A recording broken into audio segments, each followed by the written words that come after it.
everyone, we'd like to get started, please. We've got a lot to talk about today.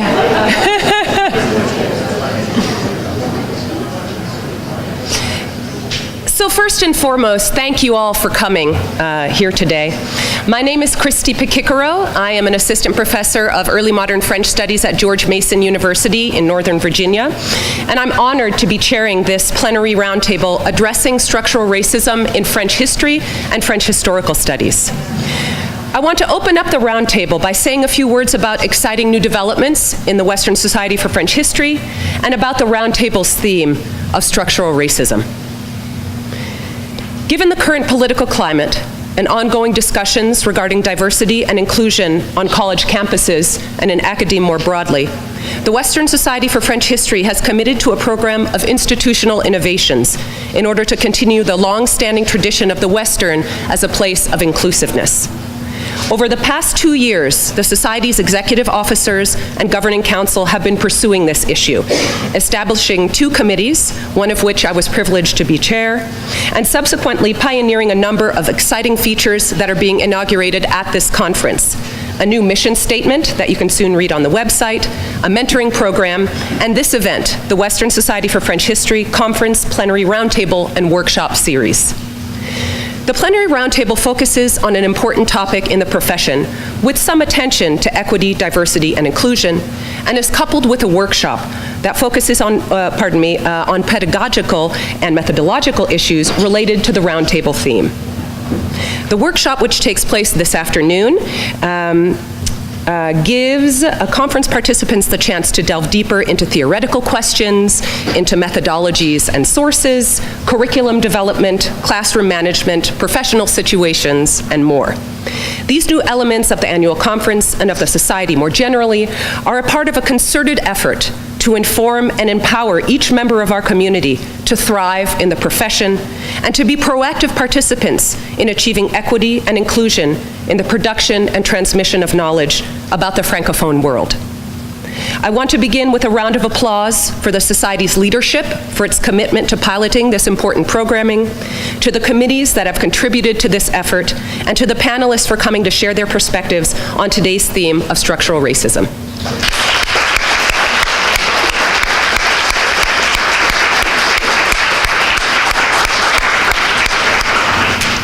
What is structural racism?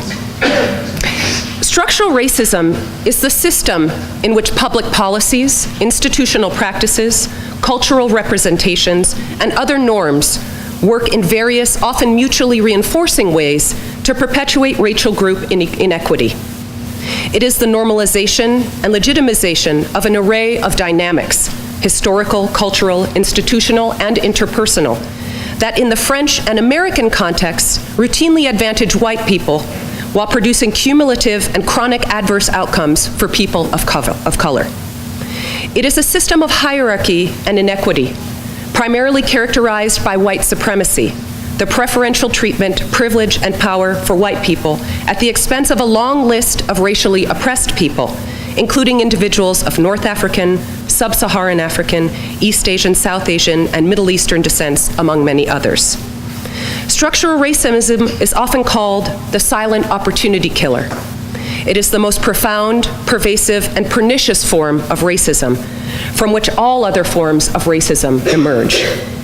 It encompasses a vast system of racial supremacy that is diffused and infused in all aspects of society, including our history, culture, politics, economics, and our entire social fabric.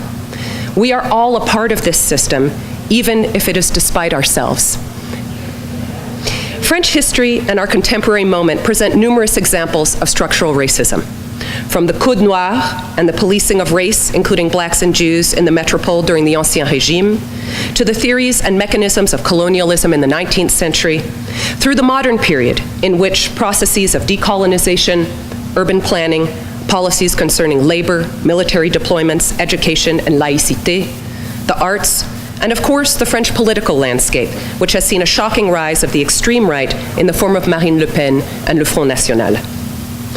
And as we heard yesterday in Tyler's presentation, and the discussion afterward, structural racism is part of a much more complex system of different types of discrimination, gender, sexuality, religion, and others, whose combinations and cumulative effects or intersectionality necessitate analysis and activism. This holds true in the United States and in academia as well, as these dynamics play out in professional trajectories, in the world of academic publishing, in our universities, and in our classrooms. There is no better time for us to interrogate these structures, to build our understanding, and ultimately combine our strength to effect change. Today's roundtable will offer a number of perspectives and pathways to inform us and to empower us to engage in courageous conversations about structural racism. These interventions are brief and are meant to open up discussion that will continue in the Q&A, in the workshop after lunch, and hopefully beyond that. In the program, the speakers are listed in alphabetical order, but we have reordered things a bit. So we will be beginning today with Jennifer Boittin. Jennifer Ann Boittin is Associate Professor of French, Francophone Studies and History at the Pennsylvania State University. Her first book, Colonial Metropolis, The Urban Grounds of Anti-Imperialism and Feminism in Interwar Paris, Nebraska, 2010, out in paperback in 2015, explores a connection between West African, Malagasy, and Antillean men and women, and their French feminist counterparts in Paris during the 1920s and 30s. She has published articles in Gender and History, French Politics, Culture and Society, Historical Reflections, Réflexions historiques, and French Colonial History, and has co-edited a volume of French historical studies exploring the question of who is French. In summer 2015, she published an article in Signs entitled, Are You Trying to Play a French Woman? La Mère Patrie and the Female Body in French West Africa, which is an early iteration of her new book, on privacy, gender, Frenchness, and mobility in French West Africa and French Indochina during the early 20th century. She also sees as a part of her trajectory the fact that she has been lucky enough to work with a number of bright and innovative PhD students over the years, several of whom she has talked into attending this very conference. So you are welcome. Today she will speak to us about studying the categories of race and gender, both from within France and from outside. Jennifer.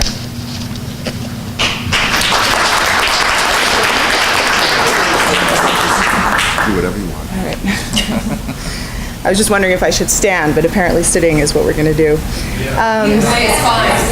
It's all right. Well, I can go.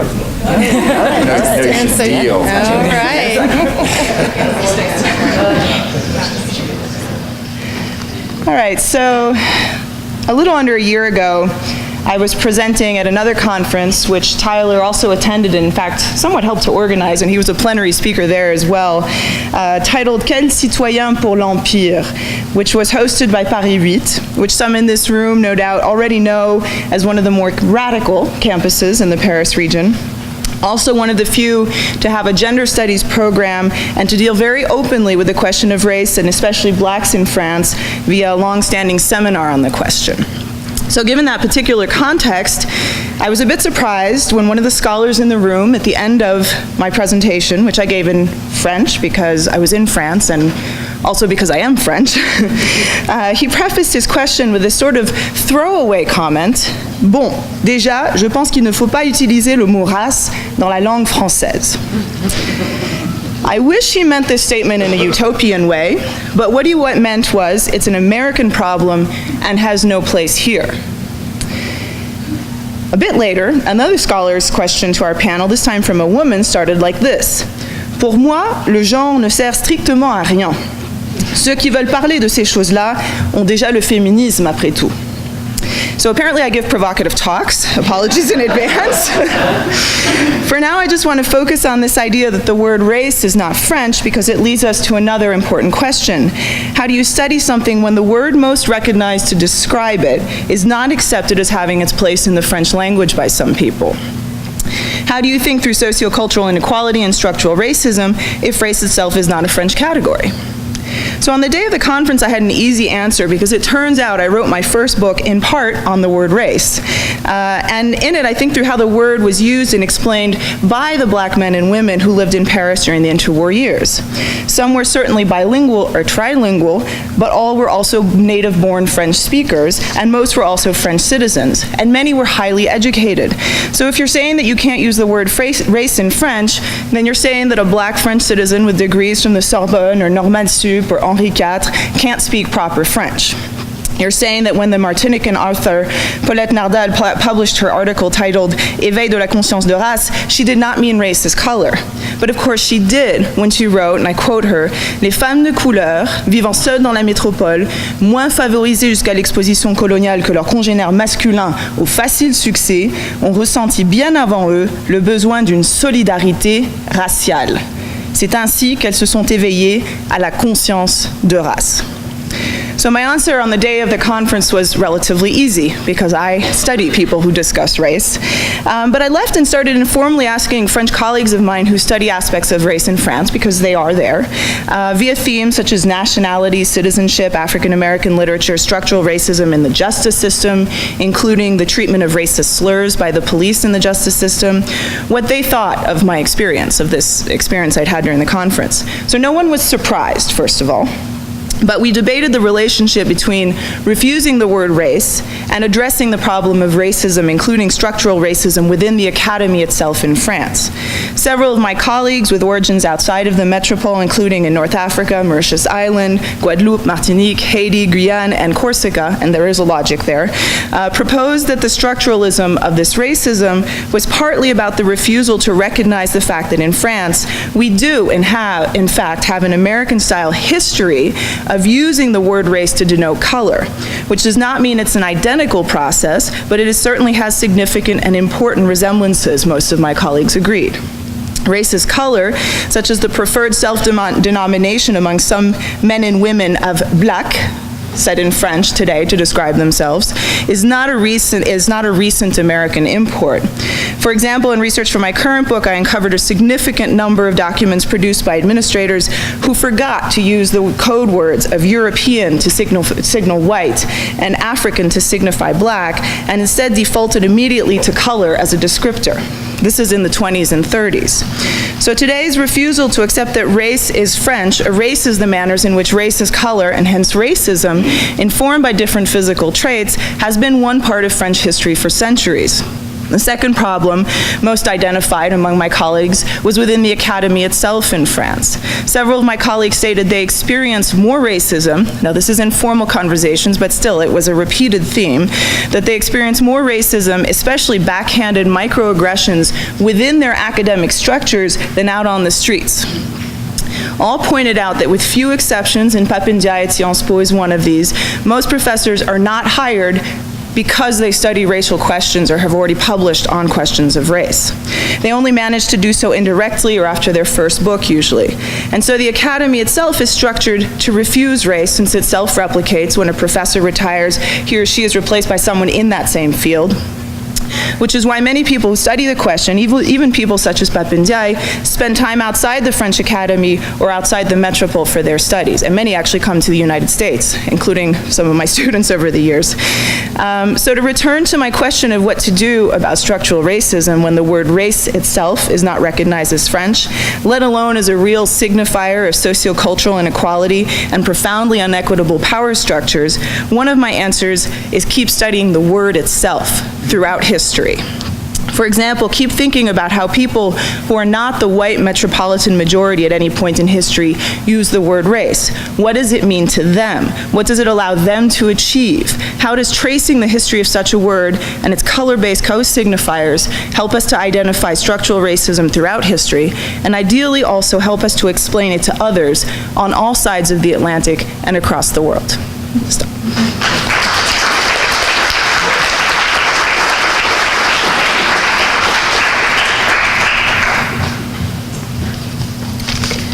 Next, we will hear from Muriam Haleh Davis, who is an assistant professor of history at the University of California, Santa Cruz.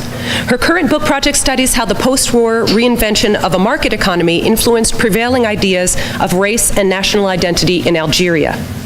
She has published articles in the Journal of Contemporary History, the Journal of European Integration History, the Journal of French and Francophone Philosophy, and Middle East Critique. She is the co-editor of a volume entitled North Africa and the Making of Europe, Institutions, Governance, and Culture, which will be published in February 2018. Today she will speak to us about whether Islam constitutes a racial category. Muriam.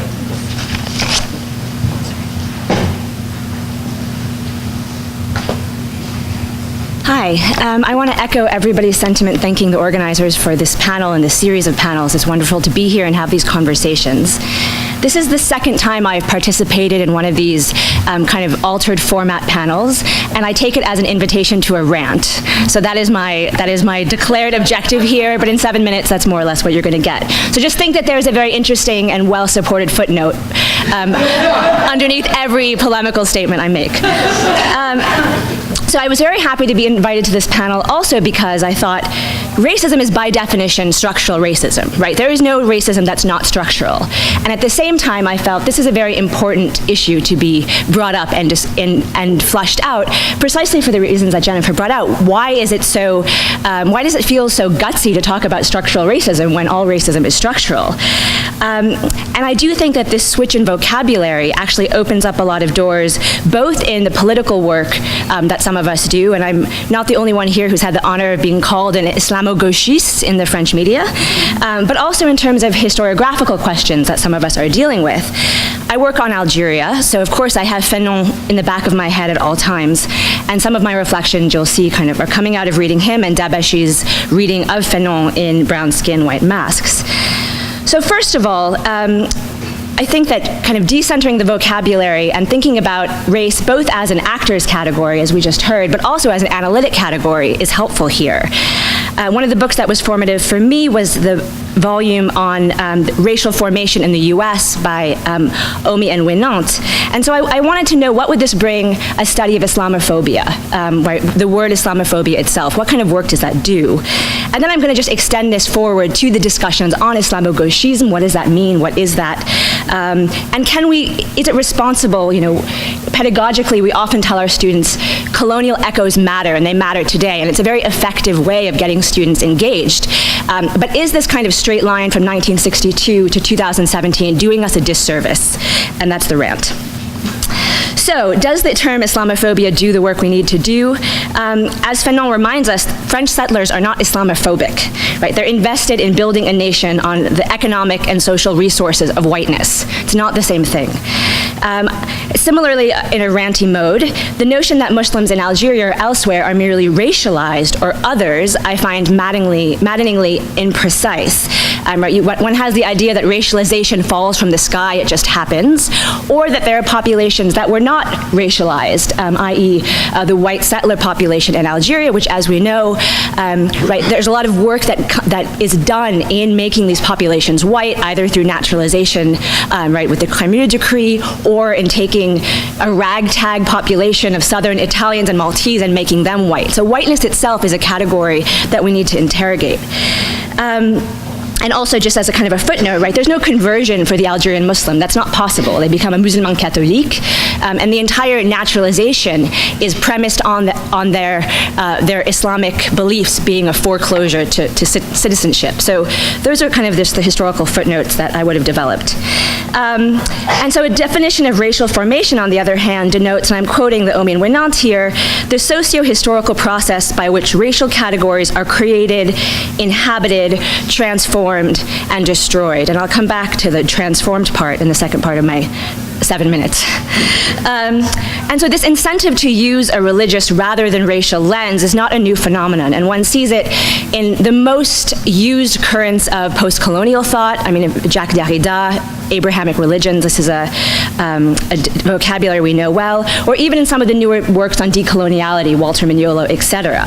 And this places the discussion on grounds of tolerance, of orthodoxy, and takes us away from the questions of racial formation and structural racism that we're here to discuss.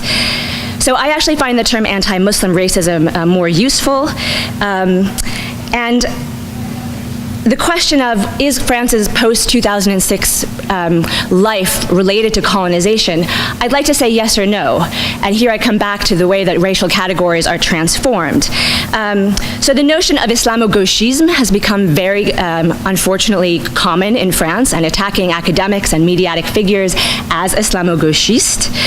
And for these people writing, those of us who've been accused of being Islamo-gauchistes, we are apologists for the damnés de la terre, right? So they're actually using a Fenonian word and saying the problem with these people is that they want to see these people as eternal victims, these people being Muslims and often Palestinians in particular.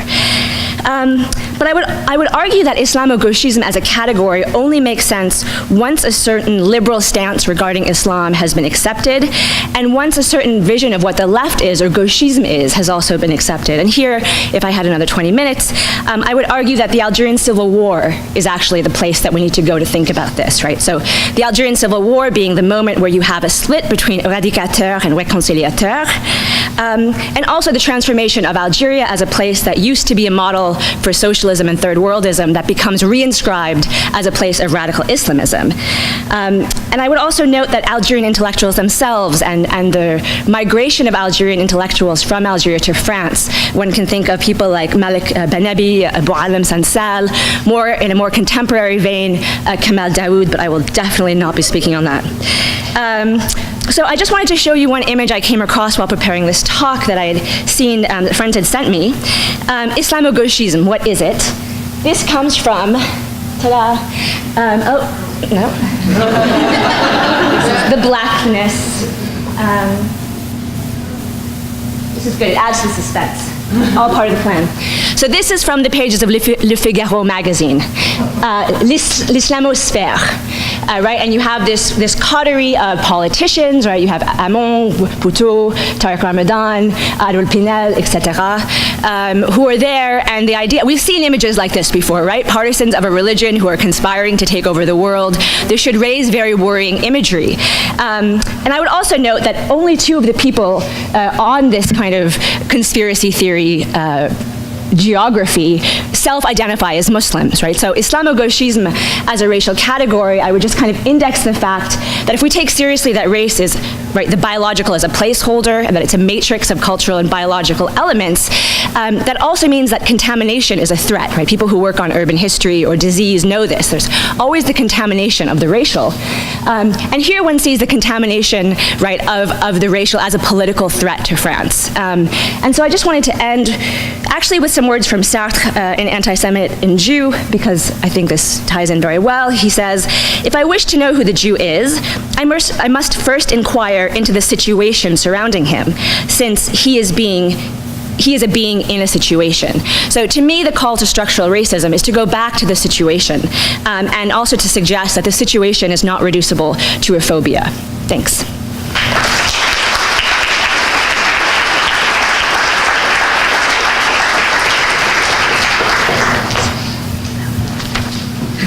Thank you, Muriam. Next is Minayo Nasiali. She is an assistant professor of history at UCLA. She has published a number of articles that have appeared in the American Historical Review and the Journal of Urban History. Her book, Native to the Republic, Empire, Social Citizenship, and Everyday Life in Marseille since 1945, was published by Cornell University Press in 2016.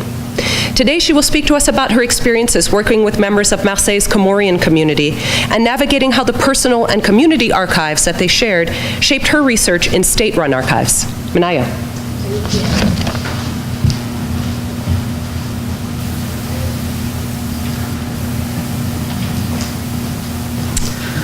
All right, well, thank you, everyone. This is a real privilege to be part of this panel. Thank you, Christy, for organizing. I'm going to kind of share, in a kind of more informal way, a number of anecdotes and experiences that have really made me think very carefully about race as a category of analysis, but also about the archives and the production of knowledge in the academy. And the first story I want to share is a very sad story, actually. I want to talk about the murder of a young French Comorian boy named Ibrahim Ali Abdallah, who was murdered by the National Front in 1995. And this kind of tragic story forms the kind of centerpiece of the final chapter in my book. So on the night that Ibrahim was killed, he had finished up a rehearsal in a state-run youth center in Marseille. Ibrahim lived in La Savine, which is one of Marseille's northern neighborhoods.